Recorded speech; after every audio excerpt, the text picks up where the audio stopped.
Hey everyone, welcome to सरकारियत once again. तो इस वीडियो में हम लोग सेशन 6 देखने वाले हैं word power made easy book का।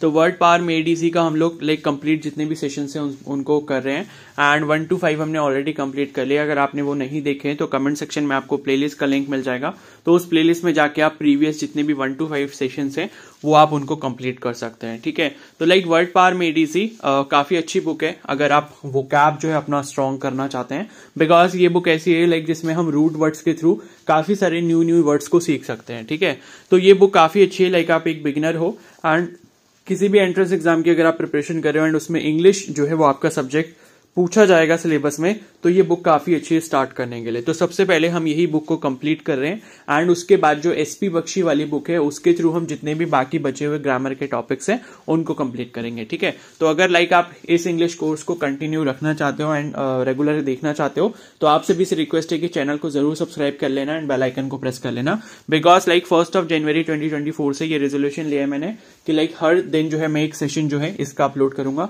तो लगभग 45-46 सेशन से तो हम कोशिश करेंगे कि 1.5 मंथ्स में जो ये पूरी बुक कंप्लीट हो जाए एंड उसके बाद 15-20 डेज के अंदर जो बाकी का ग्रामर पोर्शन है उसको कंप्लीट कर लेंगे। तो चाहे आप बीएससी नर्सिंग एंट्रेंस एग्जाम की प्रिपरेशन कर रहे हो, एसएससी के लिए कर रहे हो, ठीक है, सीएचएसएल हो गया, सीजेल हो गया, कोई भी एंट्रेंस एग्जाम है, या सीडीएस हो गया, एनडीए हो गया, यूपीएससी का, और उसके साथ साथ एफकैट हो गया, ठीक है, या फिर सीयूईटी हो गया, या बाकी अदर कोई एग्जाम है जिसमें इंग्लिश जो है आपसे पूछा जा रहा है, तो आप इन वीडियोस को जरूर फॉलो कर लो। ठीक है, इससे आपको काफी फायदा होगा। तो जो भी सेशन 1 to 5 कंप्लीट कर चुके हैं एंड ये सेशन 6 को एंड तक देखेंगे, उसके बाद प्लीज कमेंट सेक्शन में अपनी अटेंडेंस को मार्क करने के लिए कुछ ना कुछ कमेंट जरूर कर देना, सो दैट कि मुझे पता चल जाए कि हाँ इतने लोग जो है रेगुलर देख रहे हैं इसको। एंड आई एम हैप्पी कि पहले भी जितनी वीडियोस मैंने अपलोड करी हैं इस पर तो काफी अच्छे रिस्पॉन्सेज मेरे को मिले। तो अगर आप ऐसे ही सपोर्ट करते रहोगे तो ये सीरीज बहुत अच्छे से चलती रहेगी। ठीक है, तो सेशन 6 हम लोग स्टार्ट कर लेते हैं। तो यहां पर भी हम लोग मेडिकल फील्ड से रिलेटेड ही कुछ टर्म्स को डिस्कस करने वाले हैं। तो सेशन 1 से लेके 3 में हमने डिस्कस किया था पर्सनालिटी टाइप्स के बारे में। सेशन 4 से लेके 6 के बीच में जो है ये आपके डॉक्टर्स या फिर मेडिकल फील्ड से रिलेटेड है। ठीक है, तो सेशन 4 और 5 प्लीज इससे पहले अच्छे से देख लेना, तब ये सेशन और अच्छे से समझ आ जाएगा। तो यहां पर पहला है द स्ट्रेटनर्स। स्ट्रेटनर्स में एक वर्ड आ रहा है स्ट्रेट करके, स्ट्रेट का मतलब होता है एकदम सीधा। तो स्ट्रेटनर्स का मतलब कोई ऐसा पर्सन जो किसी चीज को सीधा करने का काम करता है। ठीक है, तो यहां पर है the orthopedist is so called from the Greek root orthos यानी कि स्ट्रेट और करेक्ट एंड पेडोस चाइल्ड। ठीक है, तो जो ऑर्थोपीडिस्ट करके हमने वर्ड पढ़ा था, आई थिंक सेशन 4 में ही पढ़ा था, जिसका मतलब क्या होता था, जो ऐसे डॉक्टर्स होते हैं, जो ऐसे मेडिकल प्रोफेशनल्स होते हैं जो बोन्स वगैरह से रिलेटेड मतलब आपको जो भी डिजीजेस होती हैं, डिफॉर्मिटीज होती हैं, उनको ट्रीट करने का काम करते हैं, यानी कि हड्डियों का जो डॉक्टर्स हम ऑर्थोपीडिस्ट कहते हैं। तो ये जो ऑर्थोपीडिस्ट है ये ग्रीक रूट वर्ड आपका ऑर्थोस और पेडोस से बना है। तो पेडोस का मतलब भी हमने कल वाले सेशन में देखा था कि पेडोस का मतलब क्या होता है, चाइल्ड। जैसे पेडागॉजी करके एक वर्ड है तो उसमें पेडोस आता है। ठीक है, तो पेडोस का मतलब क्या हो गया, चाइल्ड हो गया, और ऑर्थोस का मतलब यहां पर क्या हो गया, स्ट्रेट करना या करेक्ट करना। क्लियर है, तो ऑर्थोस का मतलब क्या है, स्ट्रेट करना किसी भी चीज को। तो ऑर्थोपीडिस्ट बाय एटोमोलॉजी मतलब क्या हुआ, अगर हम इन दोनों को जोड़ देते हैं ऑर्थोपीडिस्ट में, ऑर्थोस और पेडोस को, तो इसका मतलब क्या हो गया, ऐसे लोग जो बच्चों को सीधा करते हैं, यानी कि स्ट्रेटन्स चिल्ड्रन। अब इसका मतलब क्या है, the term was coined in 1741 by the author of the text book on the prevention of childhood diseases. ठीक है, तो ये वाला जो टर्म है ऑर्थोपीडिस्ट, ये जो टर्म है 1741 में एक बुक में जो है कॉइन किया गया था या पब्लिश किया गया था, जिसमें बात की गई थी जो बच्चों की बीमारियां होती हैं उससे बचने के लिए, उनके प्रिवेंशन के लिए। ठीक है, at that time the correction of spinal curvature in children was a main concern of practitioners of orthopaedics. तो जो ये हड्डी वगैरह के डॉक्टर्स होते थे, ये लोगों का सबसे बड़ा जो मतलब एक टॉपिक था वो ये था, मतलब सबसे बड़ी प्रॉब्लम उस टाइम पे ये थी 1741 के टाइम पे, कि जो बच्चों की स्पाइन होती है उनको कैसे सीधा किया जाए। मतलब ऐसा हो सकता है कि उस टाइम पे ऐसी कुछ प्रॉब्लम्स होती होंगी जिसकी वजह से बच्चों की जो स्पाइन है, यानी कि जो पीछे वाली बोन रहती है, स्पाइनल कॉर्ड जो रहती है, मतलब जो आपका बैकबोन रहती है, वो हो सकता है कि उसके कर्वेचर में कुछ ना कुछ प्रॉब्लम्स होती है उस टाइम पे जो बच्चे पैदा होते होंगे। तो इस वजह से उसको ठीक करने के लिए ये वाला टॉपिक जो है सबसे ज्यादा रिसर्च में रहता था। तब कोई एक बुक पब्लिश की गई थी 1741 में एंड उस बुक में पहली बार इस टर्म को यूज किया गया था, मतलब कि बच्चों को सीधा कैसे किया जाए, उसी पर बेस्ड ये बन गया था ऑर्थोस प्लस पेडोस यानी कि ऑर्थोपेडिक्स। ठीक है, आई होप ये आपको क्लियर हो गया होगा। फिर उसके बाद नेक्स्ट है today the speciality treats deformities, injuries and diseases of the bones and joints. ठीक है, तो आज जो ऑर्थोपेडिक्स होते हैं ये क्या करते हैं, बोन्स और जॉइंट्स की सभी प्रॉब्लम को यहाँ पर ठीक करते हैं, of adults as well as children. तो चिल्ड्रन की तो करते ही करते हैं, साथ में एडल्ट्स जो होते हैं मतलब बड़े जो लोग होते हैं उनकी भी करते हैं। अब इसका जो एडजेक्टिव वर्ड है ऑर्थोपेडिक का वो है आपका ऑर्थोपेडिक की ऑब्जेक्टिव। और उसके बाद नेक्स्ट हमारे पास वर्ड है ऑर्थोडोंशिया। तो ऑर्थोडोंशिया जो एक वर्ड है ये आपका जो बना है किससे बना है, ऑर्थोस प्लस ओडोंटोस। तो ऑर्थोस का मतलब अभी हमने देखा, ऑर्थोस का मतलब यहां पर क्या था, स्ट्रेट करना, सीधा करना। ठीक है, और ओडोंटोस करके जो यहां पर एक वर्ड है जो कि रूट वर्ड है इसमें, इसका मतलब होता है टूथ, यानी कि आपका दांत। तो ऑर्थोडोंशिया का मतलब हो गया स्ट्रेटनिंग ऑफ टीथ, यानी कि आपके दांत को सीधा करना। और इसी से एक वर्ड यहां पर बनता है जो कि एक नाउन है, वो है द ऑर्थोडोंटिस्ट। तो ऑर्थोडोंटिस्ट का मतलब क्या है, specializes in improving your bite, retracting buck teeth and by means of braces and other techniques to seeing to that every molar, incisor, bicuspid etc is exactly where it belongs in your mouth। तो orthodontist का मतलब होता है ऐसे doctor जो आपके दांतों को सीधा करने का काम करते हैं। ठीक है, लाइक आप में से जो भी इस वीडियो को देख रहे हैं उसमें से कुछ ऐसे लोग होंगे जिनको ब्रेसेस के बारे में पता होगा। ठीक है, कभी क्या होता है हमारे जब दांत टेढ़े मेढ़े हो जाते हैं तो डॉक्टर क्या करता है, जो डेंटिस्ट होता है, ठीक है, तो वो क्या करता है हमारे दांतों को सीधा कर देता है, उसमें ब्रेसेस लगा देता है ताकि वो दांत क्या हो जाए, सीधे हो जाए। या कभी कभी क्या होता है दांतों के बीच में कुछ गैप वगैरह होता है तो उसको भी सही करने के लिए ब्रेसेस वगैरह यूज किए जाते हैं।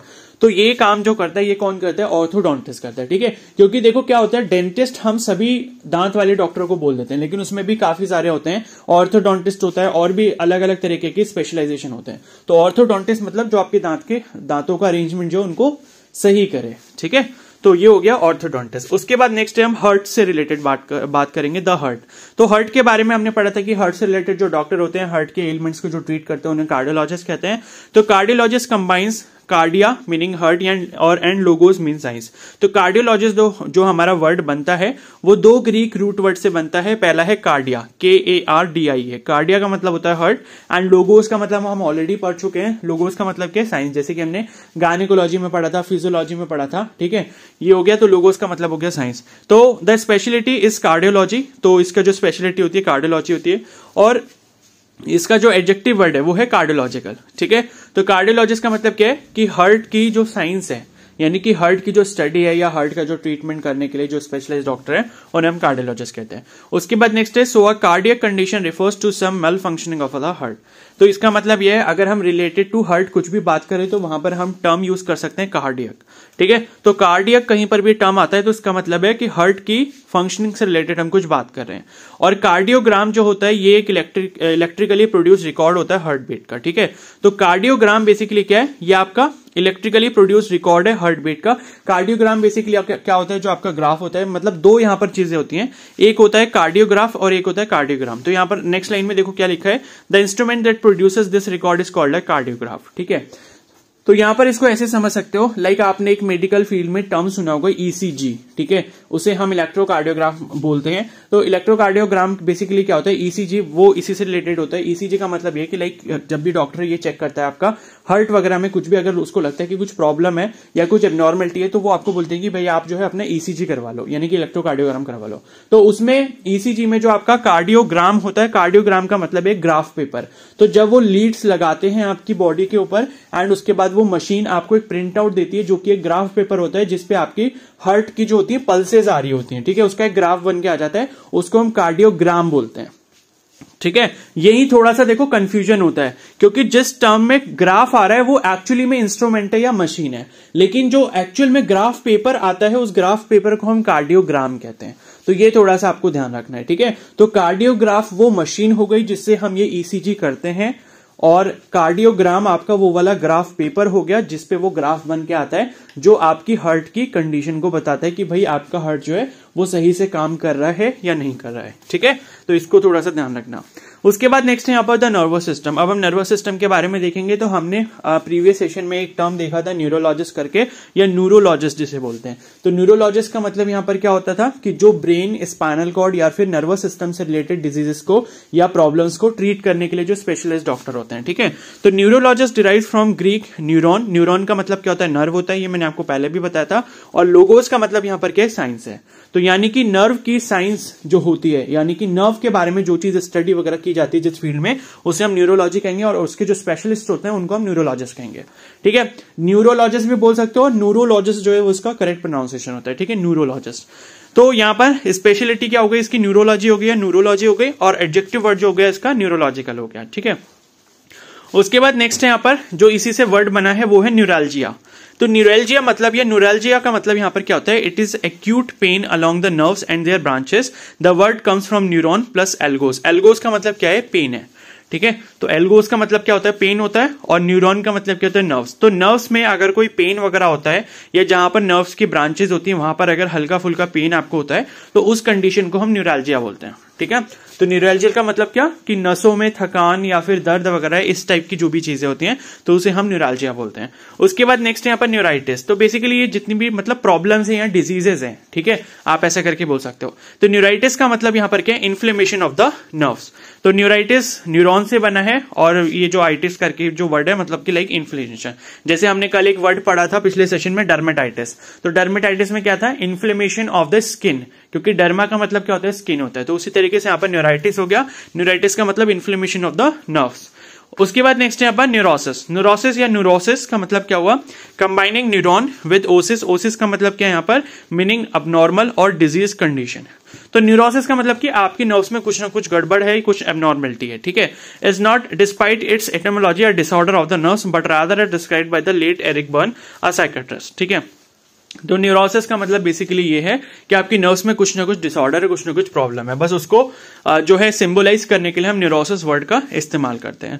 तो ये लिखा है कि an illness characterized by excessive use of energy for unproductive purposes so that personality development is hindered और स्टॉप्ड। बेसिकली यहाँ पर क्या है कि एक साइकियाट्रिस्ट ने इसकी डेफिनेशन दी है न्यूरोसिस की। इसका मतलब ये होता है कि लाइक आपकी नर्व्स में कुछ ऐसा डिसऑर्डर हो जाना है, ऐसी प्रॉब्लम हो जाना जिस वजह से क्या है कि आप मतलब आपकी जो पर्सनालिटी है उसका डेवलपमेंट नहीं हो पाता, यानी कि जो कोई पर्सन है वो सही से ग्रो नहीं कर पाता।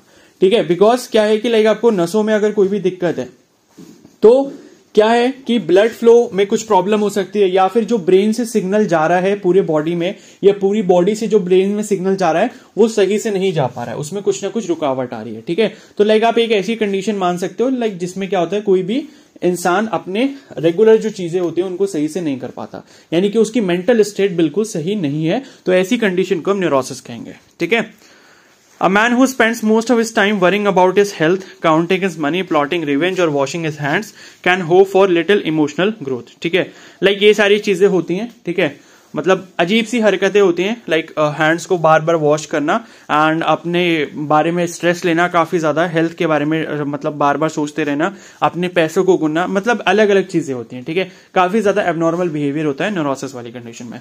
फिर न्यूरोटिक जो है बेसिकली ये इसका एडजेक्टिव फॉर्म हो गया किसका, न्यूरोसिस का, और ये जो है उसके लिए पर्सन के लिए टर्म यूज किया जाता है जिसको न्यूरोसिस होता है। फिर नेक्स्ट यहाँ पर द माइंड। तो अब हम माइंड के बारे में पढ़ेंगे। A neurosis is not form of mental unbalance. ठीक है, अब देखो यहाँ पर इन्होंने फिर कुछ और अलग सी चीज लिख दी है। लाइक मेडिकली क्या है कि न्यूरोसिस का मतलब यहाँ पर कोई मेंटल अनबैलेंस नहीं है, वो लाइक एक बिहेवियर है।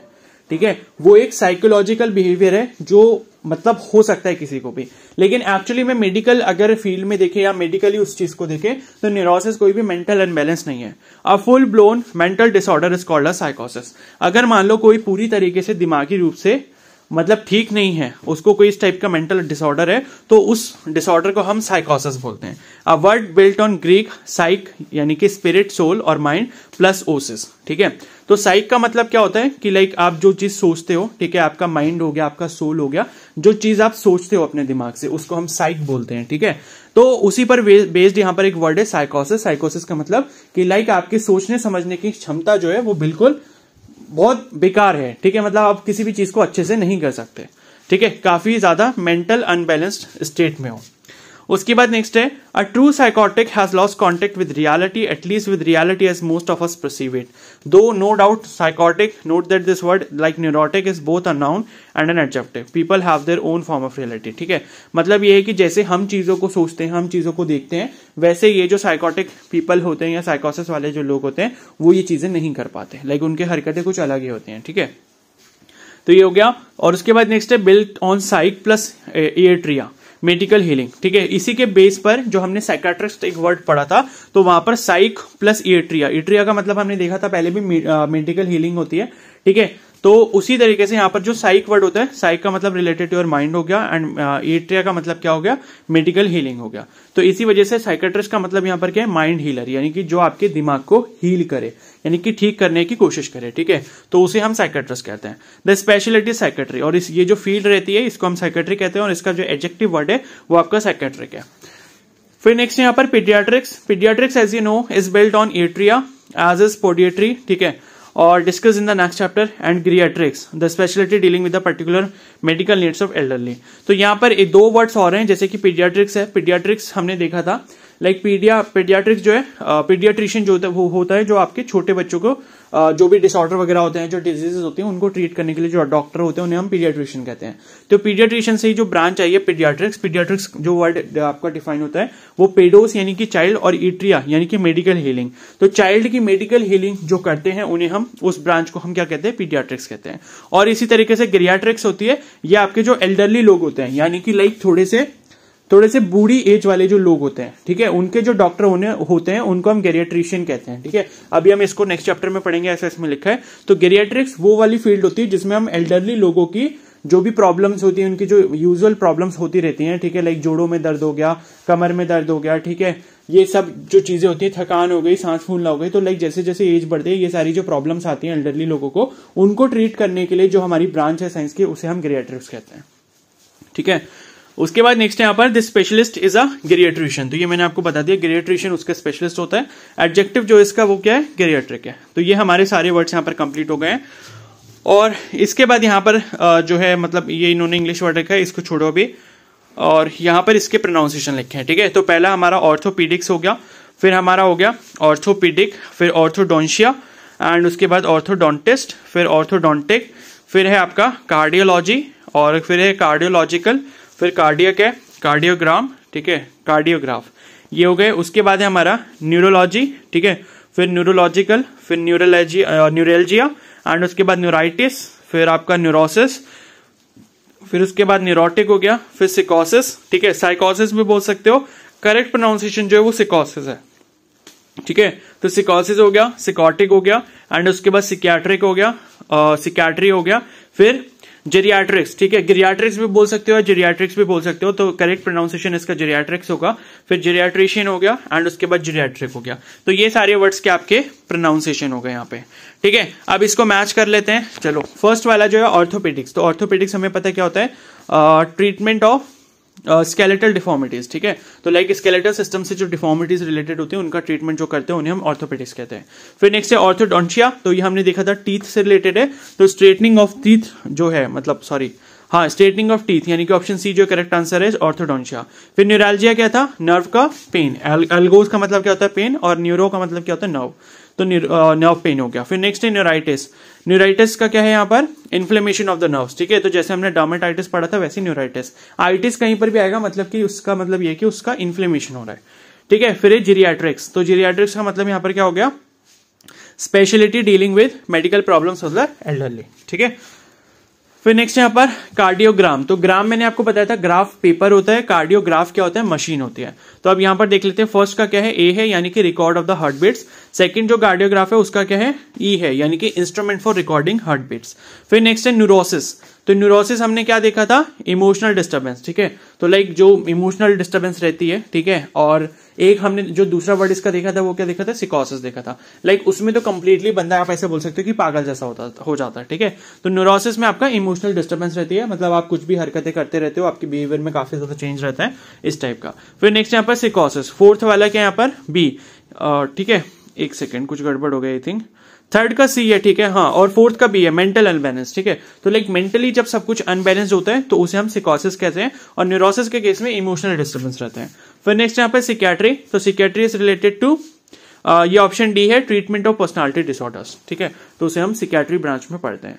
फिर उसके बाद ट्रू फॉल्स है, हाँ चलो, अब ये क्या है, ये हमारे पिछले वाले जो हमने सेशन करे थे उससे रिलेटेड आ गया है। तो पहला है अ जिनेकोलॉजिस्ट पेशेंट्स आर मोस्टली मैन। क्या जिनेकोलॉजिस्ट के जो पेशेंट होते हैं क्या वो मेन होते हैं? नहीं, ये फॉल्स हो जाएगा, क्योंकि जिनेकोलॉजिस्ट हम उस डॉक्टर को कहते हैं जो फीमेल के रिप्रोडक्टिव सिस्टम से रिलेटेड जो डिसऑर्डर्स होते हैं उनको ट्रीट करता है, तो ये फॉल्स हो जाएगा। फिर नेक्स्ट है ophthalmology is the study of I diseases. तो इसका करेक्ट आंसर यस हो जाएगा, ट्रू हो जाएगा। ऑफ्थेल्मोलॉजी जो है आपकी आई की डिजीज की स्टडी ही होती है। फिर नेक्स्ट है orthopaedics is the speciality dealing with the bones and joints. तो ये भी सही है। ऑर्थो का मतलब यहाँ पर बोन, मतलब ऑर्थो का मतलब क्या, स्ट्रेटनिंग है, और पेडोस मतलब चिल्ड्रन, ठीक है। तो यानी कि जो बोन्स और जॉइंट्स वगैरह होते हैं उनको सही करने के लिए ऑर्थोपेडिक्स स्पेशलिटी होती है। फिर नेक्स्ट है a cardiac patient has a heart ailment. ये भी ट्रू हो जाएगा। फिर नेक्स्ट है a person with a bad bite में प्रॉफिट फ्रॉम ऑर्थोडोंशिया, ठीक है। तो ये भी ट्रू हो जाएगा। मतलब ये है बैड बाइट का मतलब ये है कि लाइक जो भी बाइट करने के लिए आपके दांत हैं वो बिल्कुल खराब है, ठीक है। तो क्या उससे ऑर्थोडोंशिया को फायदा मिलेगा? तो हाँ, ये सही हो जाएगा। फिर नेक्स्ट है neuralgia is a disease of bones. ये आपका फॉल्स हो जाएगा, क्योंकि न्यूरैल्जिया का मतलब क्या है, पेन इन नर्व्स, ठीक है। नर्व पेन को हम न्यूरैल्जिया कहते हैं। नेक्स्ट है neurosis is the same as सिकोसिस। तो ये फॉल्स हो जाएगा। न्यूरोसिस आपका क्या है, इमोशनल डिस्टर्बेंस है, और आपका सिकोसिस क्या है, मेंटल डिस्टर्बेंस है। फिर नेक्स्ट है neuritis is inflammation of the nerves. ये ट्रू हो जाएगा, अभी हमने पढ़ा था। फिर psychiatry is a medical speciality that deals with mental, emotional and personality disturbances. तो ये सही आंसर है, ठीक है। ये एक मेडिकल स्पेशलिटी होती है जो मेंटल, इमोशनल और पर्सनालिटी डिस्टर्बेंसेस से डील करती है, ठीक है, सिकियाट्री। फिर नेक्स्ट है a cardiograph is a device for recording heart beat. बिल्कुल सही है। कार्डियोग्राफ जो होता है वो आपका इंस्ट्रूमेंट होता है। कार्डियोग्राम का होता है आपका रिकॉर्ड या फिर ग्राफ पेपर होता है उस चीज का जिसपे हार्ट बीट्स का आपका ग्राफ बन के आता है। फिर नेक्स्ट है psychiatry treatment is design to relieve tension, fears and insecurities. तो ये भी बिल्कुल सही है, ठीक है। जिसको डर वगैरह लगता है, टेंशन रहती है, इनसिक्योरिटीज होती है, उसी के लिए सिकियाट्रिस्ट जो होते हैं वो ट्रीटमेंट देते हैं। तो ये ट्रू हो जाएगा। फिर नेक्स्ट है doctor who specialises in paediatrics has very old patient. तो पीडियाट्रिक में भाई किसको हम ट्रीट करते हैं? छोटे बच्चों को करते हैं। तो इसका आंसर क्या है? फॉल्स हो जाएगा। फिर नेक्स्ट है जीरियाट्रिशियन हैज वेरी यंग पेशेंट। तो इसका भी फॉल्स हो जाएगा, क्योंकि जीरियाट्रिक्स में कौन से होते हैं, हमारे एल्डरली पीपल होते हैं, ठीक है। अब उसके बाद ये सबसे अच्छी एक्सरसाइज होती है, लाइक इसमें सब कुछ रिवाइज हो जाता है हमारा। पहला है यहाँ पर स्पेशलिस्ट हु स्ट्रेटन्स टीथ। तो किसे कहते हैं हम? ऑर्थोडोंटिस्ट को कहते हैं। नर्व पेन क्या हो जाएगा? न्यूरैल्जिया हो जाएगा। Medical speciality dealing with bones and joints, ये क्या हो जाएगा आपका? ऑर्थोपेडिस्ट हो जाएगा, ठीक है, या ऑर्थोपेडिक्स हो जाएगा। Medical speciality dealing with emotional disturbances and mental illness, तो ये आपका हो जाएगा ये आपका सिकोसिस हो जाएगा, ठीक है, जिसमें मेंटल इलनेस भी आ गई ना। तो फोर्थ का आंसर देख लेते हैं एक बार। फोर्थ का सिकैट्री है, ठीक है, सॉरी फोर्थ का सिकैट्री है।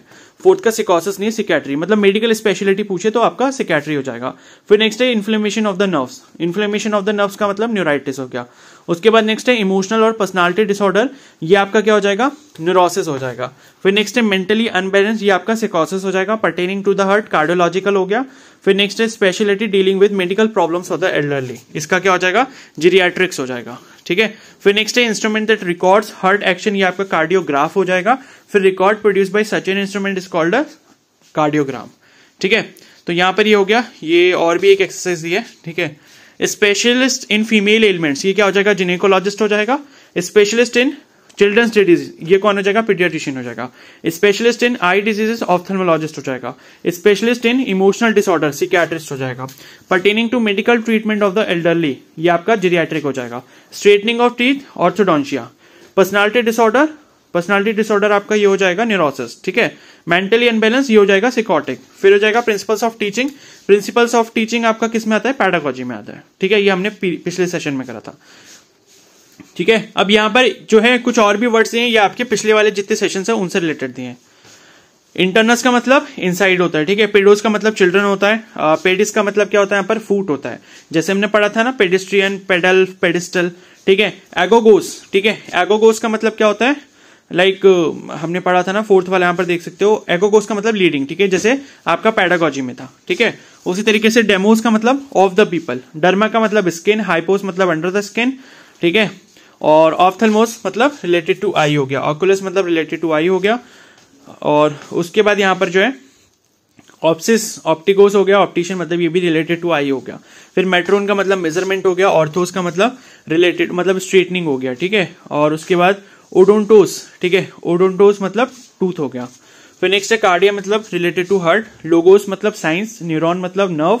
एंड उसके बाद एल्गोस, ठीक है, एल्गोस का मतलब क्या हो गया, पेन, एंड साइक का मतलब related to your mind soul, atria का मतलब मेडिकल हीलिंग, एंड जेरेस का मतलब एल्डरली पीपल, ठीक है, या ओल्ड एज। तो ये इसके सारे आंसर्स हो गए। तो इतना ही था, बाकी कुछ और भी एक्सरसाइज दिए, इसे चाहो तो आप कर लेना अपने आप से, ठीक है। यहाँ पर हमारा सेशन 6 जो खत्म हो गया एंड इसके बाद हम कल जो है सेशन 7 करेंगे। तो आई होप आपने कुछ नए वर्ड्स और सीख लिए, और जो पिछले वाले थे जो हमने 5 सेशन में करे हैं उनका भी थोड़ा थोड़ा रिवीजन हो गया, ठीक है। तो इसमें ये बहुत अच्छी बात है कि लाइक इस बुक के अंदर जो भी हम आगे बढ़ते जाते हैं तो पीछे के वर्ड्स भी ये रिवाइज करवाता रहता है अपने आप, ठीक है। तो आई होप आपको ये सारी चीजें अच्छे से समझ आ रही हैं, और बाकी जो भी अपने रिव्यूज है वो मेरे को कमेंट सेक्शन में बता देना। एंड जिसने अभी तक इस वीडियो को यहाँ पर देख लिया है, खत्म कर लिया है, तो प्लीज कमेंट सेक्शन में अपनी अटेंडेंस जरूर मार्क कर देना, ठीक है। तो अब इस वीडियो को यहीं पर एंड करते हैं। अगर ये वीडियो आपको हेल्पफुल लगे तो प्लीज जरूर लाइक कर देना, चैनल पर नहीं तो सब्सक्राइब कर लो एंड बेल आइकन को प्रेस कर लो, सो दैट कि नेक्स्ट वीडियो का नोटिफिकेशन आपको तुरंत मिल जाए। Okay, so thank you and have a nice day.